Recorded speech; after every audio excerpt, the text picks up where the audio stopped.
One of the most heavily debated topics amongst Elton John fans is the subject of his singing voice, and how his 1987 vocal cord surgery to have vocal nodules removed affected his voice and his singing abilities. Elton John had vocal cord surgery in January of 1987 to have vocal nodules removed that had developed over the course of his 1986 tours. You can find opinions ranging from folks who like both the pre-surgery and the post-surgery vocals just fine, people who have a preference of one over the other, folks who feel like it changed his voice to varying degrees, and so on and so forth. And then there are the folks who perhaps feel a bit too strongly on the negative side about this, going as far as to say that the vocal nodules and subsequent surgery destroyed his voice forever, made it sound too deep and husky, supposedly robbed him of his falsetto, and that he overall hasn't sounded good since. Now, while it is true that some of this does come down to personal preference, many of these very strong statements that are seemingly stated as fact are actually completely false. In fact, the concept that the nodules and subsequent surgery are what caused his voice to change is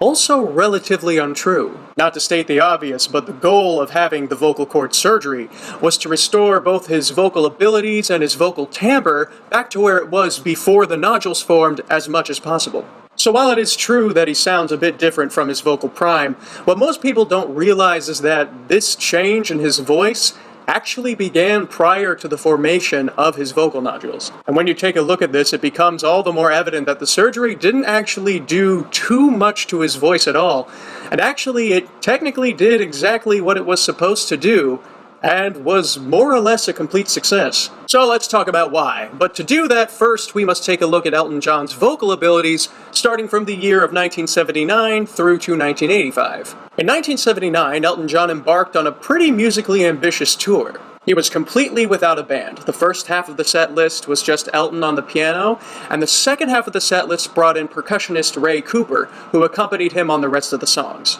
Now, this tour marked a turning point in Elton's voice, and in a very positive way. Prior to this, Elton didn't have a particularly consistent history as far as his singing goes in the 1970s. In fact, some of the most unpleasant live vocals of his ever captured come from the years of 1973 to 1975.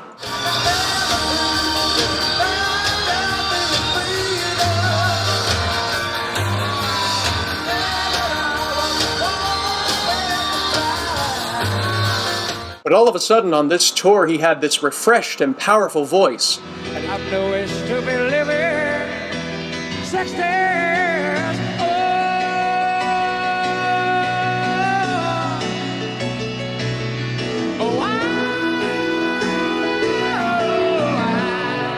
And in terms of vocal technique, it was pretty much completely perfect. The most likely reason for this was a man by the name of Tom Bell. Now, Elton John and Tom Bell worked together in the studio in 1977. During these sessions, he gave Elton some helpful tips about his singing, and supposedly taught him a much healthier singing technique. So that perfected voice on the 1979 tour was likely the result of this.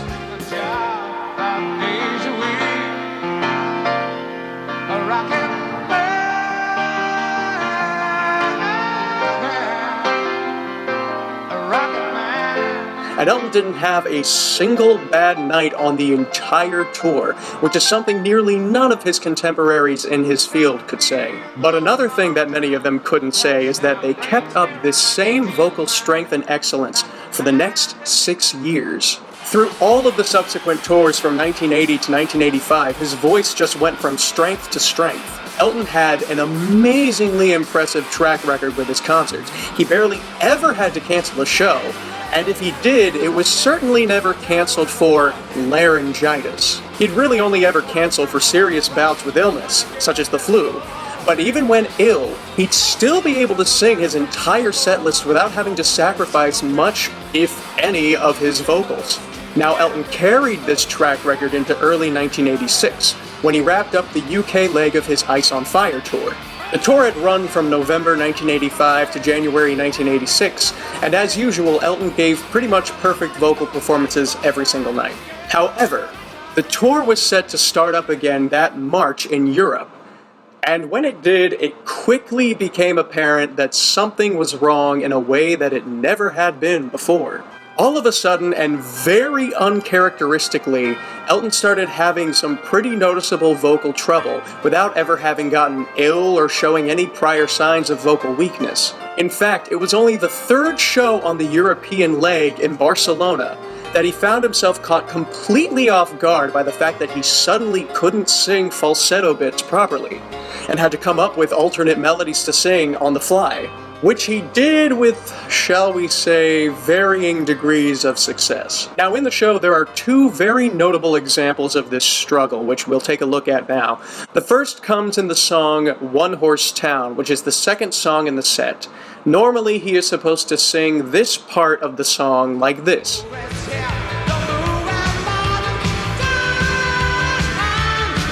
And here's what happened in Barcelona, which obviously catches him completely off guard.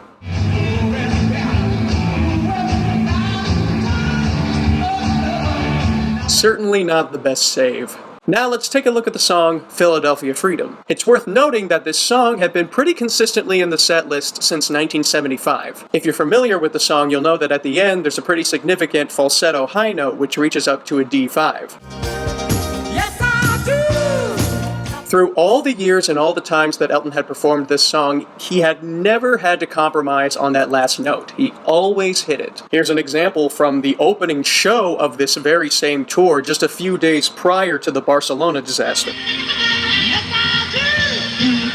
Again, he had never, ever failed to hit that note in a single performance so far. Suddenly, in Barcelona, out of the blue, after doing the song for nearly 10 years, this happened. And there are plenty of other examples in the set of things like this happening. It becomes incredibly obvious that he was experiencing something with his voice that he had never experienced before, and he had no clue what to do in the moment to cover for it. Now, as far as we know, there was no other night where anything was this bad. And as the tour progressed through to April, songs would change and be adjusted to fit with his newfound vocal constraints. But when April came around, something even more unusual began to happen.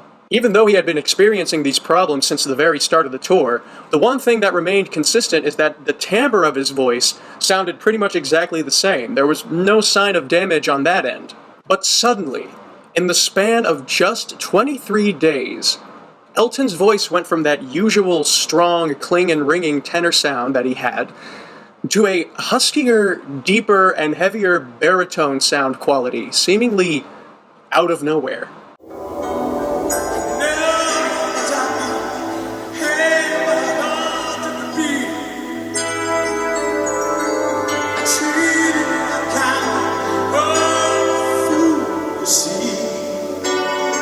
Now, it's not like somebody's voice changing as they age is out of the ordinary, of course not.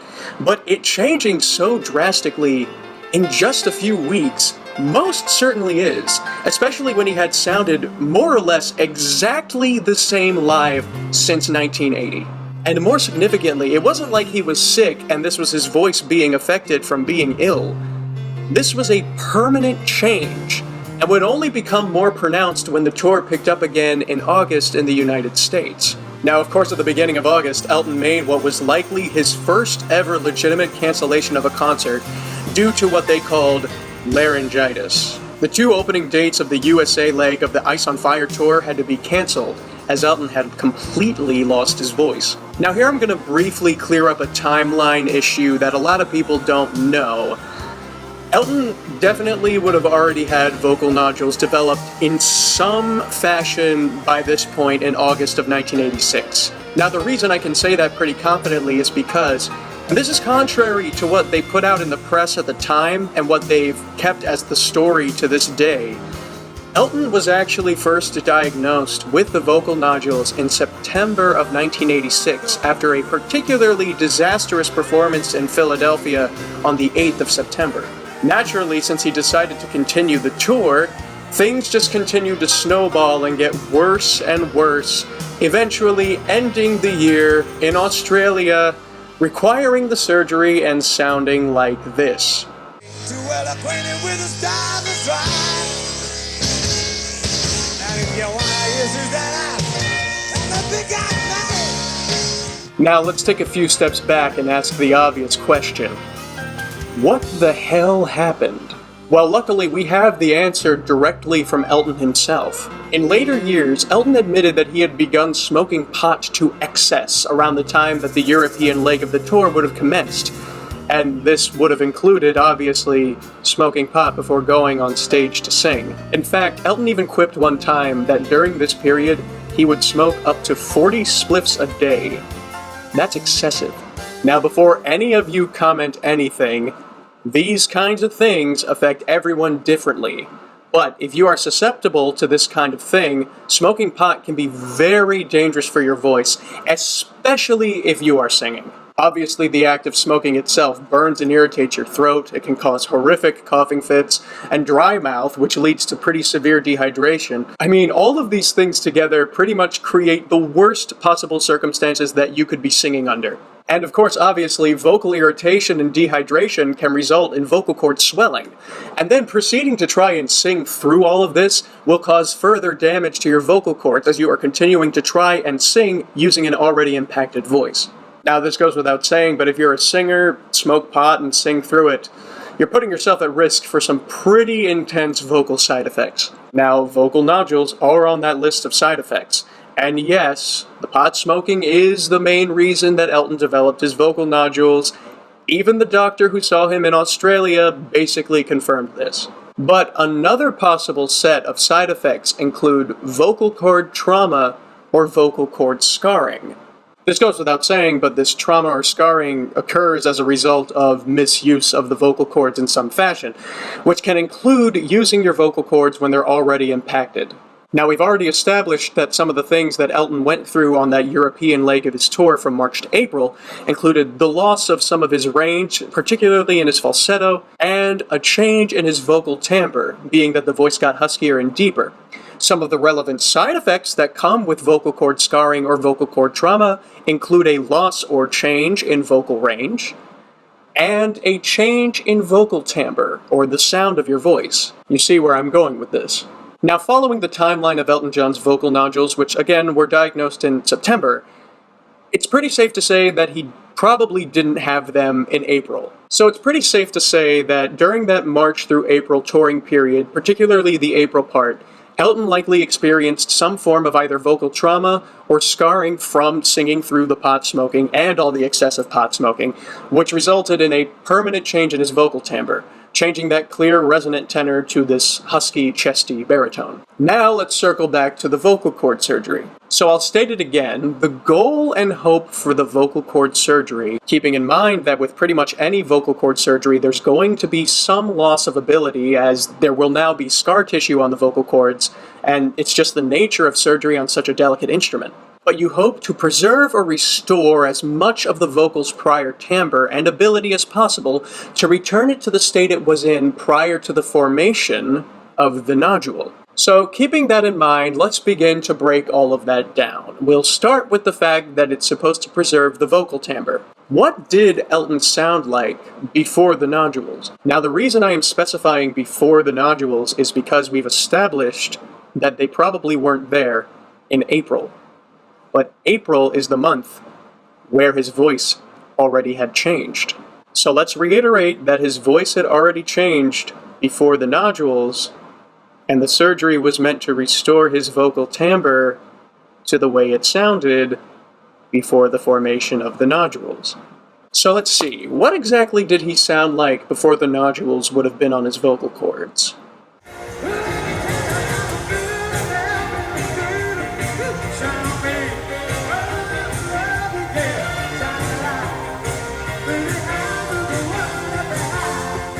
Ah, yes, that's right. Before the nodule formation, his voice was already in an impacted state where the timbre had already changed.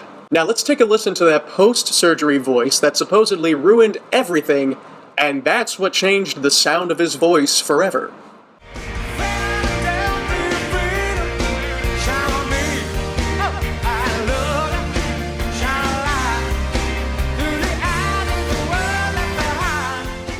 Wait a minute. Now let's see. The sound of his voice there in 1988 is somewhat familiar. Let's hear a clip from after April, but before the nodules were likely there. This is from June 1986. I'm still dead, deader than I ever did. Oh, I'm looking like a dude about feeling like a little kid. Now let's hear a 1988 clip again. I'm still standing, deader than I ever did. I'm looking like a dude about feeling like a little kid. Huh. I'm still dead, deader than I ever did. I'm still standing, deader than I ever did. Now, ain't that odd? It sounds like the vocal cord surgery more or less restored his voice to the state that it had been in starting in April of 1986, which we've established is before the nodule formed. So as far as his timbre goes, it did pretty much exactly what it was supposed to do? But what about that falsetto? It totally took away his falsetto. I bet there are hardly any clips after his surgery where his falsetto sounds like it did in his prime years.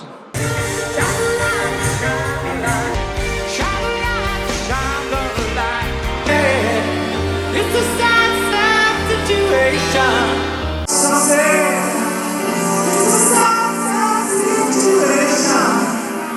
The heart seems to be the heart's Now that's odd, but after the surgery, he started to remove falsetto bits. I bet he didn't do that back then. Wait a minute. You know what?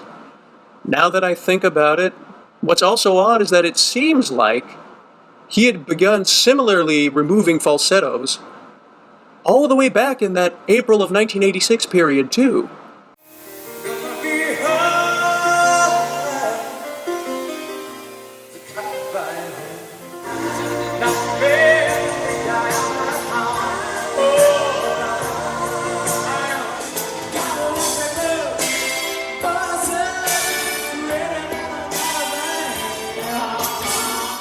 But these are live recordings. You can't really tell using those. The studio recordings, that will make the fact that it changed everything more obvious. In fact, here's two isolated vocal clips side by side. One comes from his 1985 album Ice on Fire, and the other one comes from his 1987 album Reg Strikes Back. Let's see if you can tell which is which. Outside I can hear the fireworks beyond the paper walls, where the symbols painted black and white run together when the rain falls. Oh, you wrote me blind. Oh, what little hope remained. You put a gun to my head, it bullet through my brain. The first one was 1987, and the second one was 1985, but that doesn't really matter because it sounds like the same guy to me. So let me get this straight. The surgery that ruined his voice but was meant to restore his voice to what it was before the nodules and retain as much of his abilities as possible, it both restored the vocal timbre to what it basically was before the nodules formed and gave much of the falsetto that he had back, which had already been diminishing prior to the nodules forming due to the pot smoking. So basically, the surgery was a complete success and didn't ruin anything?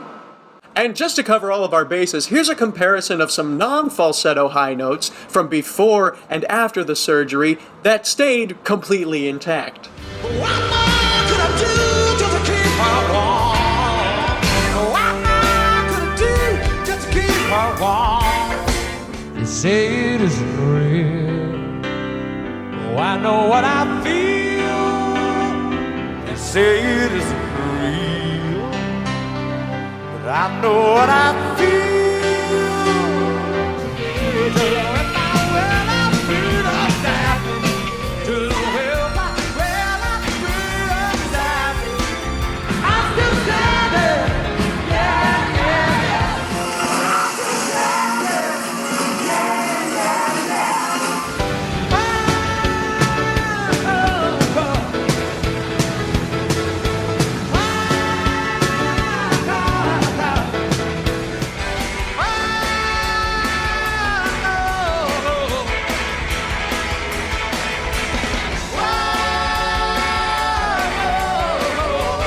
And saying that the vocal cord surgery wasn't a success and ruined everything completely ignores the fact that he sounded like this by the end of 1986 with the vocal nodules, and fun fact, he was apparently coughing up green pus from his throat in between songs and was suffering from vocal edema on the lining of his vocal cords. Take a listen.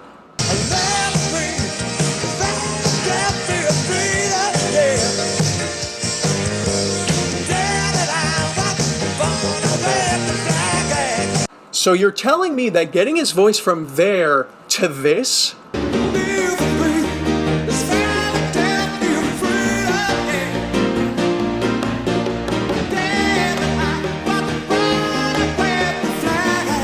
And then trying to say that it somehow wasn't a success, even if you ignore the timbre change and the falsetto change, saying that it ruined things is laughably false. So when you consider the facts that even before the nodules were formed, Elton's voice had been changed from either vocal trauma or scarring from singing after smoking pot, and that the surgery pretty much restored it to what it was at that point, the surgery was a complete success. End of story.